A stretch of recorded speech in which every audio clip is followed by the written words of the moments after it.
Welcome to our video today, where we're going to tackle a common issue that many of you may have encountered when working with AWS Rocky Linux instances.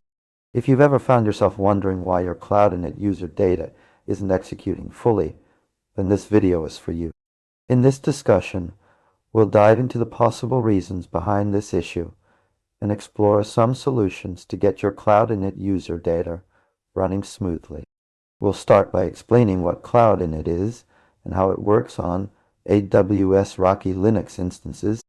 Then, we'll delve into the common pitfalls that might be preventing your user data from executing fully.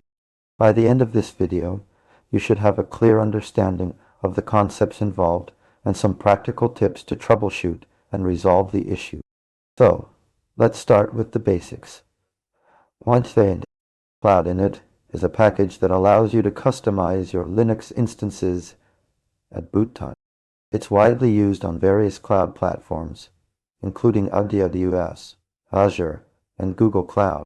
On Rocky Linux, cloud-init uses a YAML file to execute user data, which can include shell scripts, commands, or even configuration files.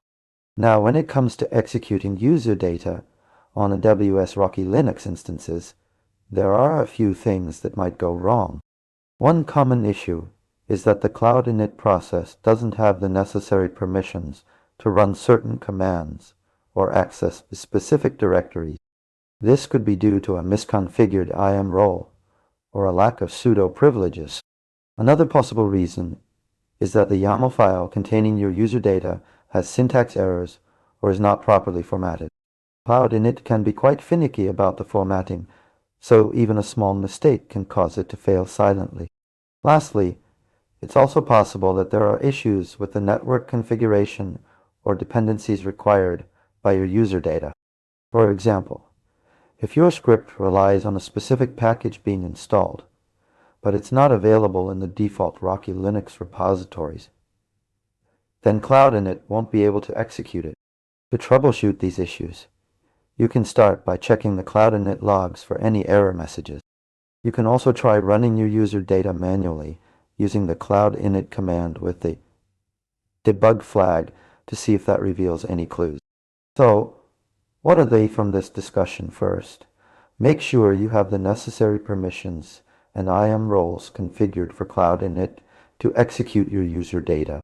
Second, double-check your YAML file for syntax errors or formatting issues. And third, verify that all dependencies required by your user data are installed and available on your Rocky Linux instance. That's it for today's video. We hope you found this explanation helpful in resolving the issue with your AWS Rocky Linux cloud-init user data not executing fully. If you have any further questions or topics you'd like us to cover, please leave them in the comments below.